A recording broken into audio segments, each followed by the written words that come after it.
Good morning, good afternoon, good evening, and good night, ladies and gentlemen. Welcome to the Friday Night Lights series for the Franken-Track 250 from Long Pond, Pennsylvania, the Pocono Raceway. God, we're going to have a good time here tonight. Up here in the booth today, myself, Kirk Mills, alongside me will be Ron Mons, and our producer will be Howie Burrows. Reach down, pull them belts tight one more time. The pace car is going to go ahead and dive it down into the pit road, and here we go from Pocono Raceway through that restart zone. Biggity, biggity, biggity! Let's go racing, boys!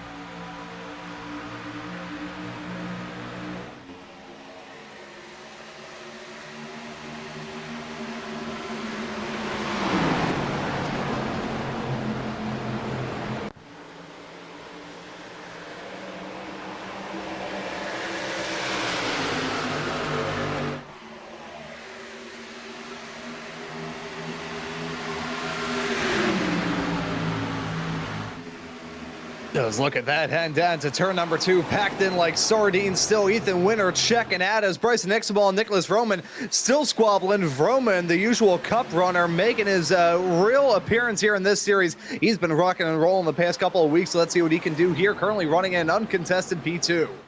Yeah, I got to tell you right now, Ethan Winter just put a statement on the field. First time in the race, first lap ever led is going to be lap number 1 from Pocono. Vroman, take a look at this. He got a run on the exit of turn number 1. He's got to the left rear quarter panel for turn 2. This is going to be very close for this, folks. And it looks like he can't defend when you're on the top. Oh, he gets turned. He made contact with Adam Benefield. He saves the race car. That dirt experience coming into play. And he only loses 3 spots from it. But what a save by the 38 to be able to keep that car straight. Let's look at those hands yet again. What a drive. Yes, sawing at the wheel to try and keep this thing going in a straight line. Vroman gets a little bit squirrely, and that checks him up a little bit, and Benefield coming in, nearly came in for the kill. Just a little bit of contact. Let's see this from Winter's perspective, riding on board with him. There's the contact, and look at that, all crossed up there, counter steering through turn number 2. Ethan Winter probably should consider buying a lottery ticket once he leaves Pocono. I know there's a 7-Eleven not too far away. Oh, look at this. They're now doing the snake down the straightaway. This is something we saw last year. Whenever the drivers got bored up front, they started doing a snake as teammates. And up front, it is all mostly teammates. You got Vroman, Hicksonball, and Rose, all 3 of them being teammates. Benefield, who has, since that contact, fallen outside of the top 5, now in P6. Yep, final time here. The leaders are already going to go through turn 3 right there. He's going to end up winning the stage. Vroman, followed by Hicksonball. But this is the battle for third. Dyson, who was sideways sliding all over the place for the majority of the stage, is able to make the final lap pass on his teammate. And it looks like coming to the line, it's going to be Dyson taking third place over Benefield Wiles. But let's take a look at our stage 1 results on your screen now.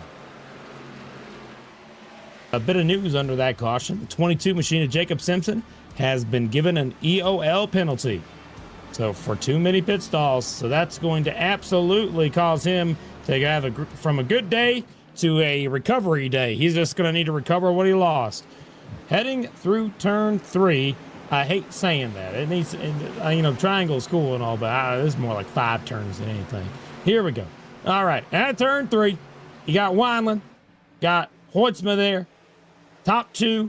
Wineland we haven't seen in the top 10 all day long, but now he's going to be sitting P2. Here's the restart. Back underway. Great jump from Hoytsma. The 21 is going to need some help. He's going to be split 3 wide down into turn number 1.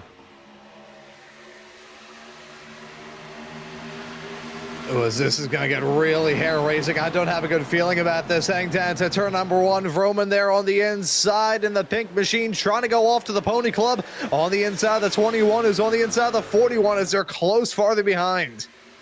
Yeah, remember, folks, we had that 63 and the 8 car scoot out to a huge lead in the stage number 1. Guess what? They're sitting P5 and 6 right now, side by side. They got a ways to go before they can get another huge run there. More and more cars still side by side behind. And look at that. Hastings making it 3 wide behind all this at the tail. Oh, my goodness gracious. He's able to keep it straight. Everybody's still going just fine. Amaro got moved up the hill. This is towards the back of the field, but up again in the front. The real side-by-side battle that is continuing up at the front.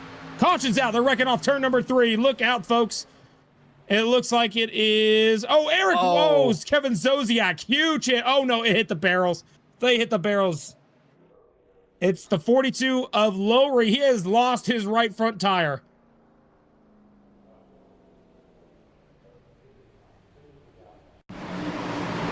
I cannot believe what I just saw, folks. This is not going to be pretty. Hang on to it. Watch this right here on the exit. Got a little loose. Oh, and bang! Oh, my good God. That killed a man. It's a nightmare, dude. So much bumps all over the place. And it'll bring me back to my jump. karting days. Yeah, it's actually terrifying. As we're doubling up for the restart, folks, your top 10, look at it. It's Hoytsma, Dyson, Benefield, Wineland, Hicksonball, Roman, McWhorter, Rose, Graves, and Wiles. Casey Graves getting into the top 10 for the first time tonight. Let's see how he does, along with Eric Wineland restarting P3. Let's see if we can go a little further. Great restart for Hoytsma that time. We are back underway here from Pocono.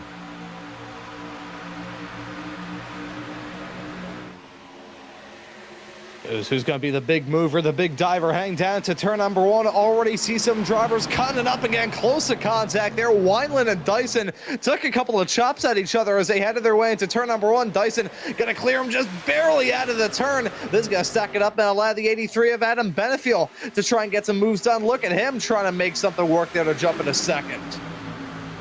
A lot of cars are just all over the dang racetrack right now. You can see the real battles for second on back right there. Oh, it's going to get tight. Hang on to it, Wineland. He sure does. He's sitting right now P4 under threat by Hicksonball in that 63 on the inside of Wineland. McWhorter just on the tail of that 63 as well. Oh, he got up into him. He hit him in the door. He's going to try and move him up and out of the way. Man, I don't like that, but it happened anyway. All right. 3 wide. Now McWhorter's able to take advantage of it. As Pocono, it's going to get physical, as it certainly is. Look at that, a 6-pack of O'Reilly's cars heading their way down into turn number 1. That's a 21 of Wineland, nearly getting sent off into the fence. He's still in the midst of the horns. Look at that. That is formation flying. It looks like we're under pacing conditions right now. This is madness. Yeah, just 4 lanes. It's normal right after a restart. It is kind of chaotic, yeah, but got to say, it takes normally about 4 or 5 laps for this to really get settled out. It's only been a couple. So far, so good, though, for that 01 of, remember what I said about Casey Graves? He restarted 9th. He's trying to take over 6th place right now. That 01 car has been moving forward since the restart. Oh, he's up the hill. Look out. Made contact with that 21. Had to lift, and now Vroman is going to try and make it 3 wide here. Down to the inside with a push from the newcomer, the 38 machine. You can see your whole field essentially on the front straightaway. That's the best part about Pocono, but you got a battle right here. Here comes a battle for the lead. Benefield goes to the inside. Remember, we saw them just like this, but opposite at the other race earlier last week. There's still some, oh, he makes contact. Oh, he's sliding on the front straightaway into the inside wall. The 83 way off the pace. I think he may have saved it. I'm not sure. We kind of had a long view there, but it was so close. My goodness. The save of the 83 may be the save of the century. It looked like he was shaking his head. No, look at that. That was amazing.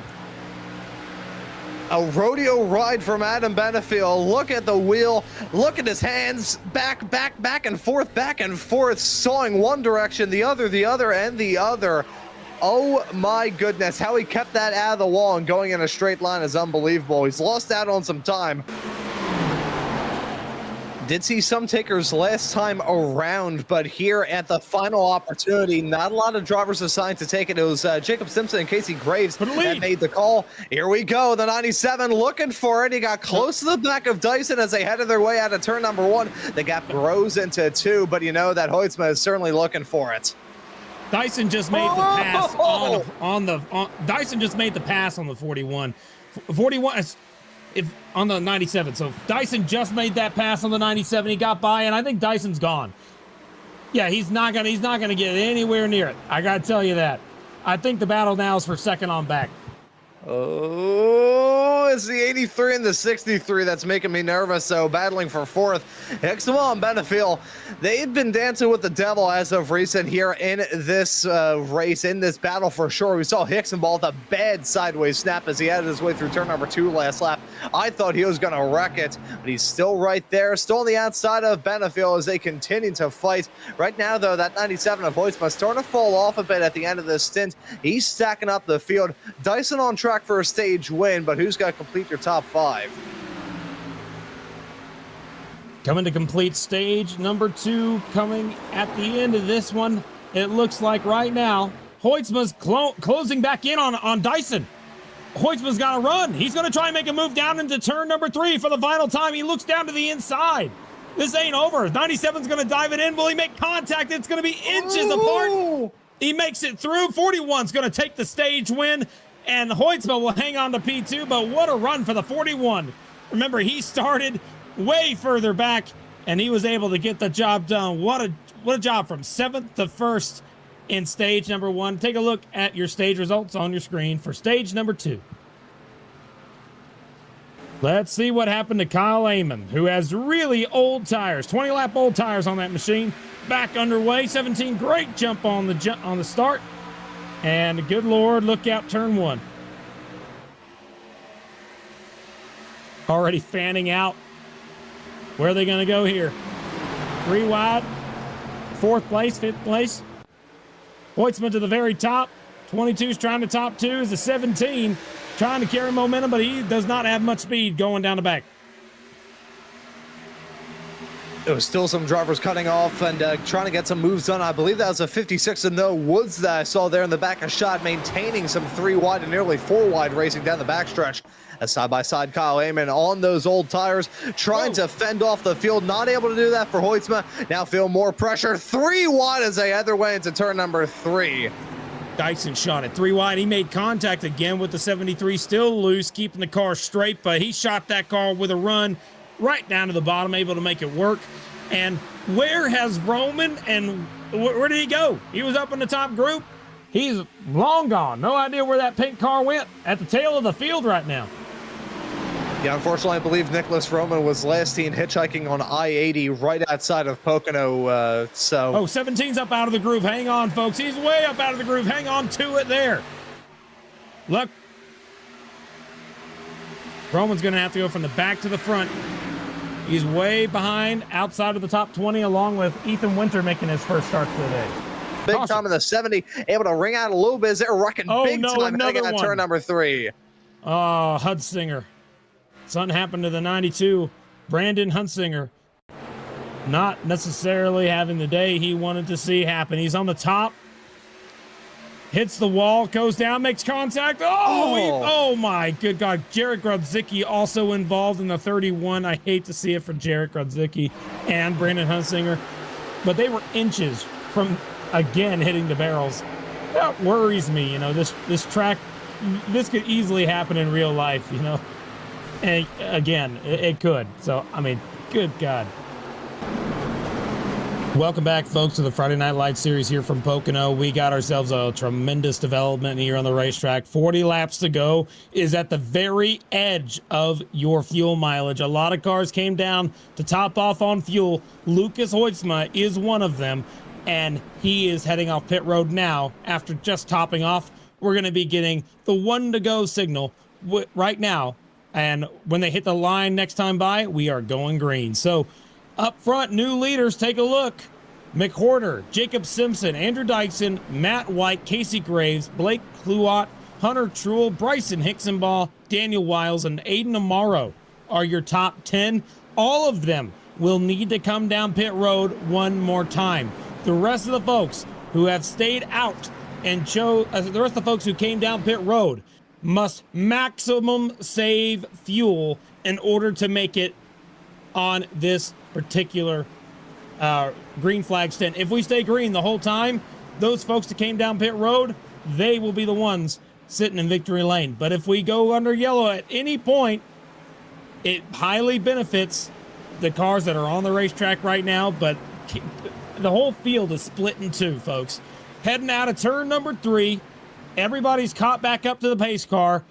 The break is at, again, that number 83 machine and the 97. Here we go. Great restart. Joseph McWhorter leads his first laps of the day here from Pocono, but he's going to need some cautions to be able to make this strategy work. As we have drivers coming down pit lane, that's a 41 and the 63. That's Dyson and Hicksonball breaking away. Yeah, that's what I was saying. Right now, without a caution, these guys they didn't have a chance. Right now, if they pit now and they run the next 28 laps of their life, the fastest they've ever run at Pocono, they might have a chance. They got to take advantage of fresh tires versus old tires. But the big disadvantage to that is that when you have fresh tires running against cars that are saving fuel, the cars that are saving fuel are also at the same time inherently saving tire because they're going slower. It makes it so much more difficult to chase them down. It's gonna be so close. I can't tell you one way or the other, but I kind of like what they're doing. If you come down pit road now, it's the right choice. You see White, you see Truel, they're coming down. It's the only chance they really have now.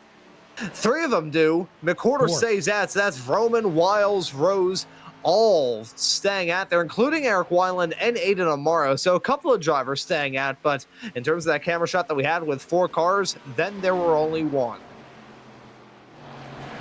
So now the question is, I'm looking at the 83 right now.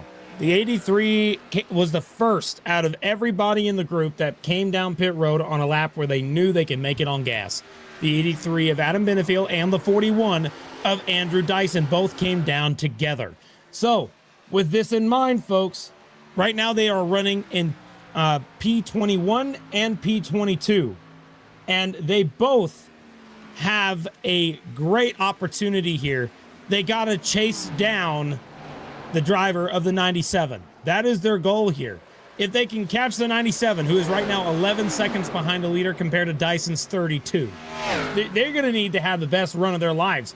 And even then, I think that the gap back onto Hicksonball would probably be better because Hicksonball is about another 6 seconds behind that 41. So it's going to be a matter of time to find out where this all ends up. We're not going to be able to keep this anywhere near a semblance of being able to look at it and tell you where everybody's going to end up. But the 63 and the 83, their job is to run fastest lap times they possibly can to try and run down the driver of the 97 and everybody in that pack. If they're able to do that, they might have a chance of the win. But if not, it is going to be one of the drivers with Hoytsma, Woods, Winter, Mullins, one of those cars that would walk away with it if they could hang on to the position. Howie, can we compare the lap times between Lucas Hoytsma and also the 41 of Dyson? That would tell us kind of an idea of what we're looking at here. Dyson and Hoytsma. Look at that. They are going to get there. They're going to get there. At this pace, yes, they absolutely will get there. It's statistically going to happen, but who's going to get there first? Because if you compare Dyson to, say, Hicksonball, can we do that as well? Dyson to Hicksonball, remove Hoytsma from the equation? You're going to see Bryson to Hicksonball. Hicksonball's running faster lap times by half a second.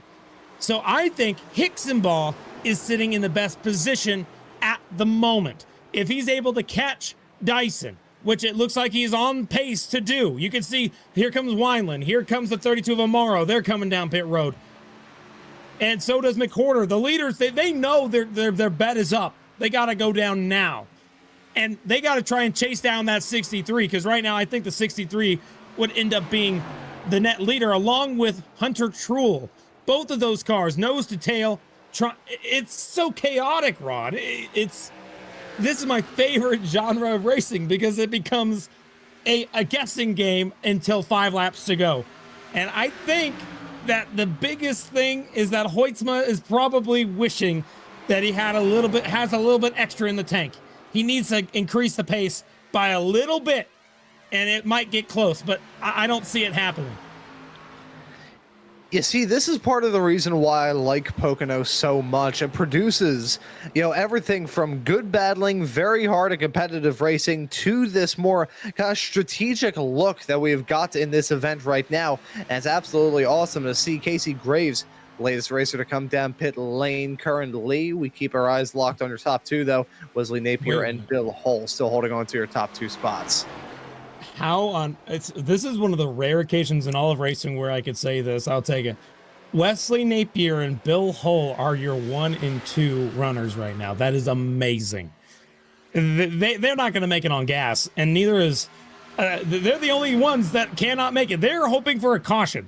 They absolutely are begging for one, but they are going to be battling for the lead between themselves until the end of this race. If I'm them, I say run the car out of gas. Keep it going. Just run and hope to God that a caution hits. And when that happens, you inherit the top 2 spots. This is kind of underhand here, but oh man, one of them goes down. Hull's got to stay out. He's the last one. You got to stay out long. You can't come down. But the thing is, he has about another 10 laps, 5-6 laps before he has to come down. But Hull is just hoping for a caution right now. Oh, caution's out. Holy crap, caution's out. It happened. Holy, what the heck happened? William Owens. I cannot believe what I just saw. Oh my gosh, Bill Hull, luckiest man on the planet right now. Oh, he got hit by the 22 of Jacob Simpson. And how about that? Did we summon that? I think we may have, but either way. No, absolutely not. It's racing. It happens. I just got to tell you right now, that 22 did not plan on stopping in that corner, or the 30 hit the brakes way too early. It's one or the other. I can't tell. But the man, the myth, the legend right now, Bill Hull has inherited the lead with a USA 250 paint scheme. How did he do that? I mean, the luck on this man's side right now is phenomenal. I cannot believe it. Hold on a minute. Napier could stay out. McWhorter could stay out. All these cars, Tim Phillips could probably stay out. Never mind, Bill Hull's got to come down pit road. There's a lot of cars that just hit pit road in the last 5 laps that can stay out and jump him. But the point is that it shuffles the entire field. And we are back underway. Dyson, great jump on the start. But already those front guys had a little bit of wheel spin, very small amount. 63 did not get the jump he so hoped for. Yeah, it's always a frantic run downtown into turn number 1 on these restarts, but I'm expecting the turns to be where it starts to get a little bit nuts. Side by side, Hicksonball and Vroman as they head their way onto the backstretch. That's allowing Dyson to check out as look at the pack behind. Yeah, they were 4 wide. Hoytsma in the 38 car, the rookie here in the series, Ethan Winter, are just absolutely going so dang far in right now. But the battle for 3rd place and 4th place is really where it's at right now. 4th place, rather. You can see it's the 88 of Wiles, who so desperately wants a win, but further back, they're 3 wide, 4 wide, trying to get all they can get, and there's not many places for them to go. 97 trying to go forward. All of them hit the wall. All of them. There goes the 97 hard into the inside wall. Caution's going to come out. Yeah, I got to tell you, I'm looking at this right now. I saw at least 16 cars hit the outside wall here. All of them hit the wall. You're going to see it happen right here, way up in front of it, and that's where the wreck happened. But yikes. Oh. And then they collect more cars involved. But yeah, no, I mean, I got to tell you guys, that all of them, look at them. They all hit the wall there. Everyone in the front group, they all hit the outside wall there. 4-car incident, it looks like. 41 gets the jump. We're back underway. Let's see what can happen.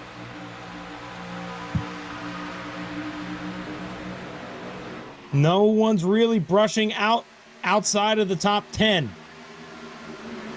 Here we go.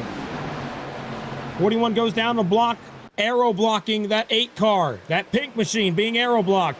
88's trying to wrap the outside line, trying to carry momentum. He's going to have it.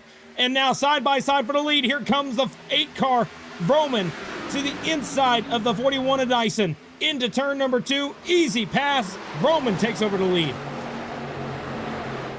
Yeah, and Vroman got looked to trying to run away. Yeah, look at Wiles. He made it down to the inside of Dyson for second. Yeah, Daniel Wiles coming in big time. Big move into turn number 3 to try and take second place, and he'll clear him. Heading out of the turn, Daniel Wiles now in second. This would be one heck of a way to get your first win here in this campaign if Daniel Wiles can hold on. The top 2 are at the moment right now looking for glory, and I think they have a very good shot to do it. Gotta wonder, though, what's Dyson got to say about this in third? Nick Horner finally caught him. The 83's gotten there as well. The 88's opportunity might be done. He's got to carry a lot of momentum on the outside to make this work. Vroman coming out of turn number 3, coming to get the white flag last time here from Pocono. What can they do? Down the straightaway, the 88's trying all he can. So is the 73 and the 83. They're catching him as it is. 88 dives it in deep, right in the tire tracks of Roman. He's in the dirty air. That's not going to help him much. Will Vroman hang on to it? He sure does. Great corner from Vroman. 73 on the back bumper, the 88. Will they be able to work through turn number 2? How will this look? This is the final shot going into turn 3. Is going to be the final shot for that 88. What do you have to say for your first win opportunity? Vroman trying to hang on to it. Here we go into the final corner. 88 tries the outside. He's going to arc it in. I don't think that's going to be enough. Roman's going to come out of turn number 3, and Nicholas Roman is going to come to the line and win yet again here at Pocono.